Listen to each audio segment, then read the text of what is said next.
यहाँ दी गई जानकारी ज्योतिष पर आधारित है तथा केवल सूचना के लिए दी जा रही है।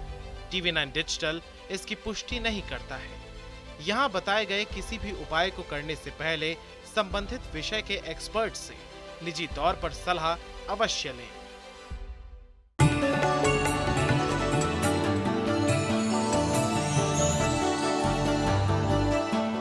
नमस्कार, एस्ट्रो साइंस में आप सभी का स्वागत है। मैं हूं आपके साथ अंजलि और मेरे साथ हैं एस्ट्रो साइंटिस्ट गुरुदेव जीडी वशिष्ठ जी। सर, आपका बहुत बहुत स्वागत है। माता रानी खुशियां दे, सदा सुखी रखे। 22 मार्च से 30 मार्च तक मां दुर्गा की भक्ति का पर्व चैत्र नवरात्रि की धूम रहेगी। 9 दिनों तक मां जगदम्बा के अलग अलग रूपों की पूजा होती है। देवी दुर्गा तेज, शक्ति और सामर्थ्य की प्रतीक है। धार्मिक मान्यता है कि 9 दिनों में माता की आराधना करने वालों के सुख, शक्ति, तेज, बल, आत्मविश्वास और ऊर्जा में बुद्धि होती है। शत्रुओं का नाश करने वाली आदि माया साधक अपने भक्तों के कष्ट दूर करने नवरात्रि के दिनों में पृथ्वी पर आती हैं। आज आपको बताएंगे किन बातों का इस बार आपको खास ध्यान रखना है ताकि चैत्र नवरात्रि में मां दुर्गा की अपार कृपा बरसे, और जानेंगे आपकी पूरी राशि का हाल भी कि आज का दिन आपका कैसा रहेगा। सभी राशियों को बताएंगे इसके बारे में। तो कार्यक्रम की शुरुआत करते हैं और सबसे पहले गुरुदेव से जानते हैं कि अक्सर ये देखा गया है गुरुदेव कि नवरात्रि में मां दुर्गा को प्रसन्न करने के लिए अखंड दीपक जलाया जाता है तो घर में पॉजिटिविटी बढ़े और सुख समृद्धि का वास हो। अखंड दीपक को क्या तेल से ही जलाना चाहिए या घी से? किन बातों का ध्यान रखना चाहिए? अखंड दीपक में अपनी बुद्धि को, बल को, अपनी जीवन शक्ति को और अपने कार्य रूप को सही अंजाम तक पहुंचाने के लिए सही मायने में नवरात्रि के व्रत होते हैं। और नवरात्रि के जो व्रत हैं, आप देखिए ये 2 बार नवरात्रे आते हैं। जब गर्मियाँ शुरू होती हैं तब आते हैं, जब सर्दियाँ शुरू होती हैं तब आते हैं। और इसका मतलब क्या है? यही वो टाइम होता है जिसके अंदर सबसे ज़्यादा बीमारियाँ इंसान को घेरती हैं। मौसम बदल रहा होता है, ठीक है, और यही वो समय है जब छोटी छोटी एलर्जीज आती हैं। तो एक तो इस वक्त में सात्विक बनना, परमात्मा का ध्यान करना, अपने अंदर बहुत ज़्यादा उतावलापन ना लेकर के आना, एक्साइटेड ना होना और माफ़ करने की प्रवृत्ति इन दिनों के अंदर अगर हम रखते हैं, एक तो इसी से ही हमारे बुद्धि को, हमारे शरीर को बहुत बल मिलता है।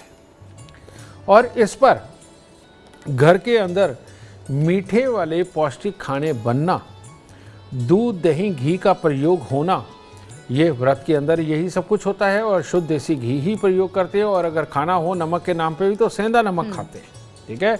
तो इन चीज़ों का प्रयोग सही मायने में ये शुद्धिकारक है, हमारे शरीर को भी शुद्धि करता है और हमारी बुद्धि को भी ये कंट्रोल में हमारे रहे इस लायक बनाता है। जो अखंड दीपक है, इसमें इन 9 दिनों के अंदर हमारे अंदर उतावलापन ना बने, इसके लिए क्या करते हैं? देसी घी की जोत। देसी घी की जोत समृद्ध परिवारों के अंदर, जो ऑफिसों में काम करते हैं, जिन्होंने इंडस्ट्री लगा रखी है, स्वयं मालिक हैं, और जो रोज़ किसी तरह की भी स्ट्रेटजी पे काम करते हैं, इन सब को अपने घर के अंदर देसी घी की जोत का अखंड दीपक ये जलाना चाहिए नवरात्रों में। और नवरात्रों के अंदर ये जोत का अगर आप अकेला विधान करते हो तो वो शायद इतना आपके लिए फ्रूटफुल नहीं रहता। इसके साथ में आप देखते होंगे कि लोग बाहर से रेत लेके आते हैं, मिट्टी मिली लेकर के आते हैं और जौ को उगाते हैं, है ना, खेतरी बोना जिसे बोलते हैं। जब खेतरी बोई जाती है तो वहाँ पर एक नए जीवन की उपज के अंदर जितनी शक्तियाँ लगती हैं वो भी वहाँ पर अपनी ताकत लेकर के बैठती हैं। और जैसे जैसे जो अंकुरित होते हैं उसके साथ में एक बहुत सारी पॉजिटिव वो ऊर्जा जो कि जीवनदायिनी होती है वो बड़ी होती है। ऐसे में वहाँ की हम एनर्जीज़ को कच्चा करके रखते हैं। वो कैसे? जोत जलाने पे, देसी घी की जोत जलाने पर, और उस एनर्जी के साथ में ये मिक्स होकर के ये जो गर्म वातावरण पैदा होता है, जब इसको हम अपने नथनों से सूंघते हैं तो हमारे अंदर ये सारी ताकत चली जाती। कौन सी ताकत चली जाती है? एक तो दिमाग को ठंडा रखने की, दूसरा शरीर के अंदर पानी जनित जितनी बीमारियां हैं उनको ठीक करने की, तीसरा जो जौ के उगते हुए नई शक्तियाँ पैदा हुई हैं वो हमारे अंदर जा कर के हमारे को सबल यानी कि बल देती हैं, अपनी अपनी जगह पे जा कर के बैठती है, जो माता के 9 रूपों में हमें समझाया गया है। तो वो बैठती हैं जब, तब इंसान अपने आप को संपूर्ण और सक्षम मानता है। लेकिन इसीलिए साल में 2 बार ये प्रक्रिया करना किसी भी इंसान के जीवन को वाकई में बदल सकता है।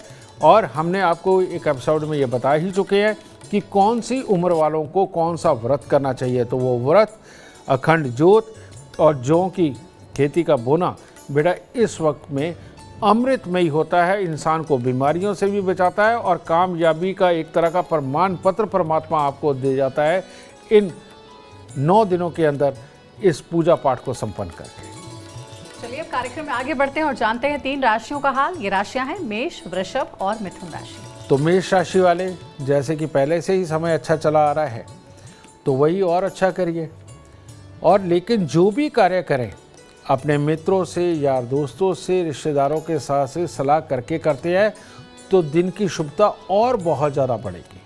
और चांदी का चकोर टुकड़ा जेब में रखते हैं तो शुभता और अच्छी बढ़ेगी। वृषभ राशि वालों के लिए भी खुशियों के दिन चल रहे हैं। अपने लिए खुशी मनाना या अपनों के लिए खुशी मनाना और अपने काम और उनके काम साथ साथ पूरे करना है, उसके लिए भी दिन उत्तम है। इसीलिए खुशी ही बना करके रखें। थोड़े से चावल दूध मंदिर में ज़रूर अर्पित करें। मिथुन राशि वालों के लिए दिक्कत है, स्वास्थ्य को लेकर के लोगों के द्वारा कोई इल्ज़ाम लगाए, किसी के बारे में आपकी छवि नेगेटिव हो, इस तरह का ये दिन है। इसीलिए हो सके तो ये जो दिन है थोड़े धैर्य से निकाले। कोई भी ज़रूरी काम किसी से निकलवाने हो, इसको थोड़ा सा पेंडिंग रखें, आपके लिए अच्छा होगा। आप भी चांदी का चकोर टुकड़ा अपनी जेब में बना करके रखें। गुरुदेव ऐसा कहते हैं कि नवरात्रि में जो 9 दिन होते हैं, 9 दिनों में बाल दाढ़ी नहीं कटवाई जाती है। ऐसा क्यों होता है, क्यों ये सावधानी हमें बरतनी चाहिए? ये बिल्कुल साइंटिफिकली है। जब भी मौसम बदलते हैं तो हमारे शरीर के अंदर बड़ी ज़बरदस्त प्रतिक्रियाएं होती हैं।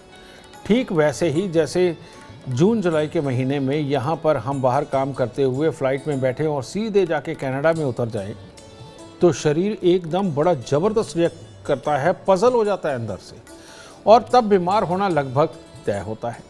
इसी प्रकार से जब हमारे यहाँ पर भी मौसम बदलते हैं, सर्दी से गर्मी या गर्मी से सर्दी की तरफ जाते हैं तो अंदर से शरीर पजल होता है। तो भगदड़ मची हुई होती है एक तरह की हमारे सेल्स में। तो उस वक्त में अगर हम बाल कटवाते हैं, दाढ़ी बनाते हैं, इन सब के बीच में कट लगने के चांसेस रहते हैं। और कट लगने के चांसेस में अगर इन दिनों के अंदर कट लगता है तो खून का फ्लो बहुत ज़्यादा मात्रा में बहेगा और खून को रोकने में दिक्कत होती है, जिसके कारण शरीर के अंदर कमज़ोरी के हालात बन सकते हैं। और ये जो भगदड़ अंदर हमारे सेल्स के अंदर मची हुई है उसके कारण रिकवरी में टाइम लगता है। तो इसीलिए ये दिन जो ख़ास तौर पे बदलाव के दिन हैं और यहाँ से पूरी तरह मौसम जब बदलता है तो अपने शरीर के अंदर की इस खलबली को समझते हुए बड़े बुजुर्गों, ऋषि मुनियों ने, हमारों ने इन दिनों के अंदर बाल काटना, शेव बनाना, किसी भी तरह के हथियार का अपने शरीर पे धारण करना मना किया गया है। और ख़ास तौर पे चमड़े के लिए मना किया गया है, क्योंकि चमड़ा एक ऐसी पदार्थ है जो हमारे पास पॉजिटिव ऊर्जा यानी कि बृहस्पति, सूर्य, चंद्र, इनकी ऊर्जा आने से रोकता है। तो इसीलिए नवरात्रों के अंदर चमड़ा भी अपने तन से दूर रखने का विधान बनाया गया है। बहुत अच्छी बात गुरुदेव ने बताई है। अब 3 और राशियों के बारे में जानते हैं, इनका इंतजार खत्म करते हैं। ये राशियां हैं कर्क, सिंह और कन्या राशि। कर्क राशि वालों के लिए दिन कुछ खास अच्छा नहीं है। कामकाज के अंदर भी स्थिति कोई डामाडोल वाली रहेगी। अचानक कोई दुर्घटना या कोई धोखा आज के दिन आपको मिल सकता है, तो थोड़ा सा संभल करके रहें। बहुत मोटे या बड़े काम आज के दिन ना करें, वो ज़्यादा उत्तम होगा।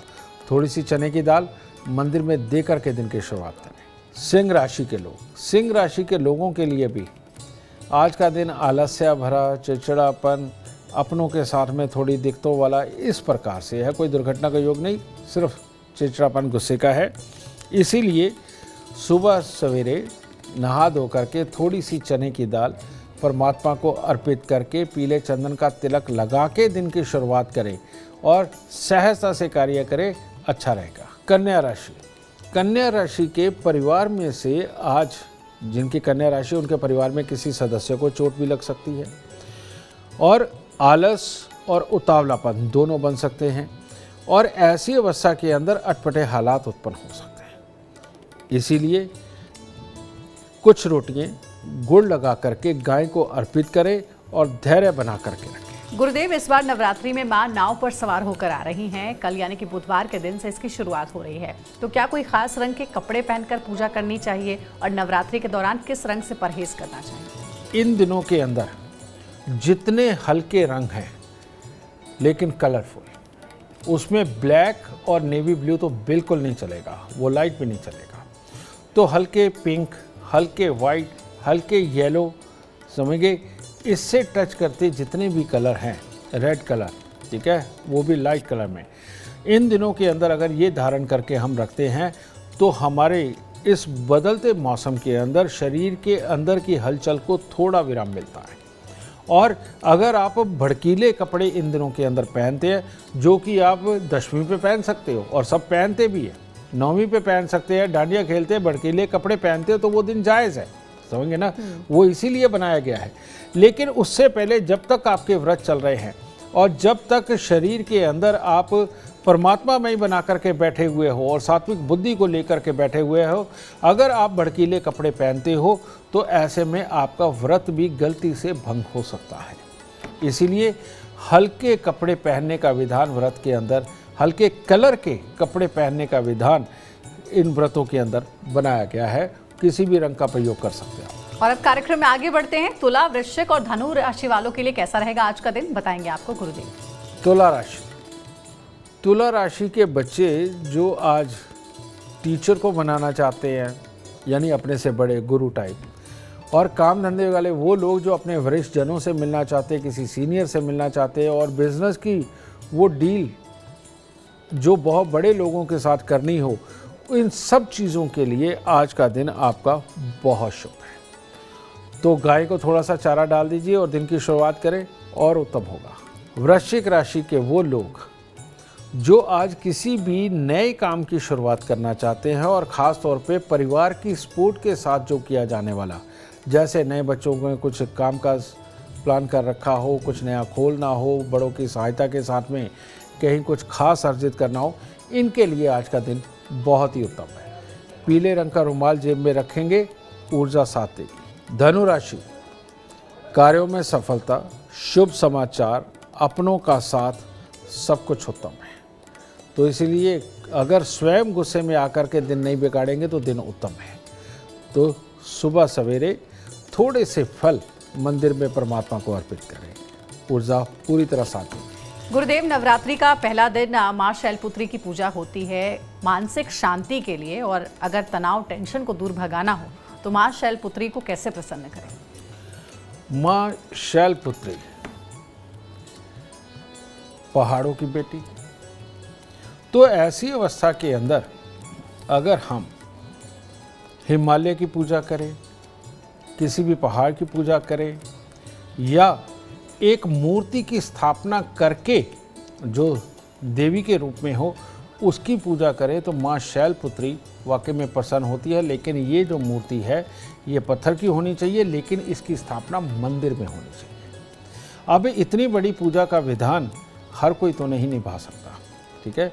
तो ऐसी अवस्था में आप अपने घर पे ही रखे हुए जो भी ठाकुर जी को रखते हैं, किसी भी मूर्ति को रखते हैं जो पहले ही, तो आज के दिन उन मूर्तियों की पूरी तरह से स्वच्छता निर्धारित करें, स्नान ध्यान करवाएं सुबह सवेरे ब्रह्म काल के अंदर, और ख़ास तौर पे दूध, घी, मीठा यानी कि शहद, शक्कर, इसके साथ में आप पूजा अगर अपनी संपन्न करते हैं अपने पंडित जी को बुलवा करके, तो शैलपुत्री को आज के दिन में प्रसन्न करना और उसका आशीर्वाद पाना, और जीवन के अंदर आप वाकई में हरे भरे परिवार यानी कि बाल बच्चों के साथ खेलते हुए परिवार के मालिक बन सके, ये आशीर्वाद माँ शैलपुत्री से आप आज के दिन प्राप्त कर सकते हैं। तो मां शैलपुत्री को कैसे आप करें प्रसन्न, गुरुदेव ने इसके भी उपाय बताए हैं। अब जानते हैं मकर, कुंभ और मीन राशि वालों के लिए कैसा रहेगा आज का दिन, कैसे बना सकते हैं आज के दिन को आप शुभ।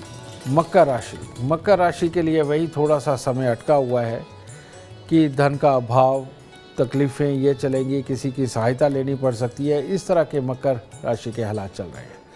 तो इसीलिए कुछ केले आज मंदिर में अर्पित करें और कोशिश करें कि कोई बड़े बड़े कामों की कोई शुरुआत ना करें, आपके लिए उत्तम होगा।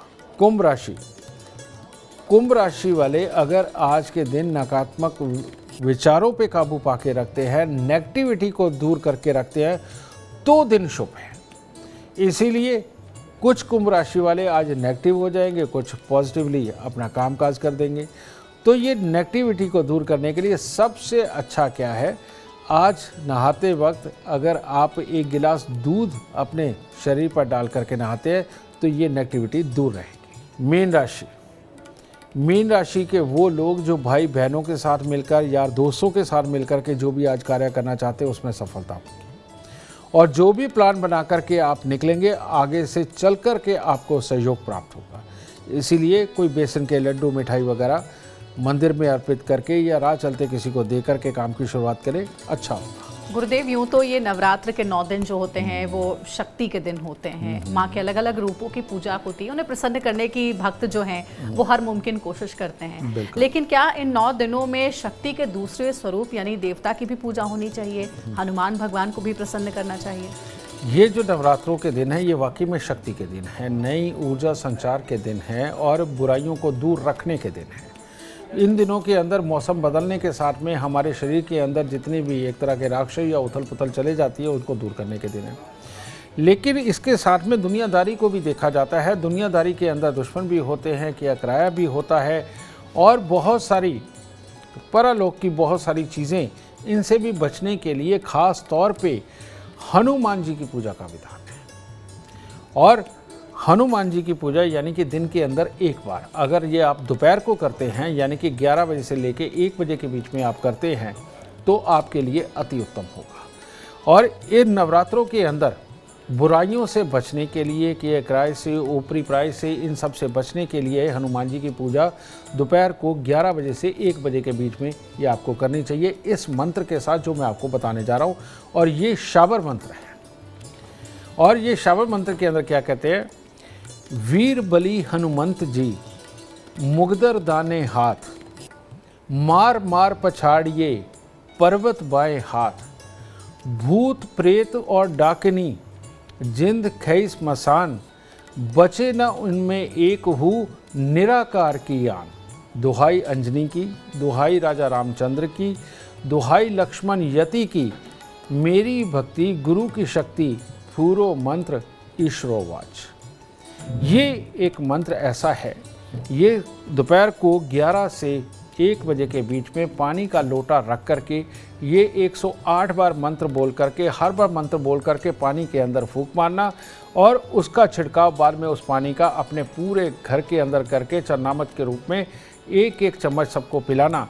बुराइयों से बचाता है, ऊपरी प्राय से बचाता है, घर के अंदर कोई दुरा शक्तियाँ हों उनको मिटाता है, और माता रानी की कृपा की शक्तियों को पूरी तरह से सजग करके घर के अंदर उनका पूरा प्रसार करता है, जिससे जीवन वाकई में अमृतमय बन जाता है।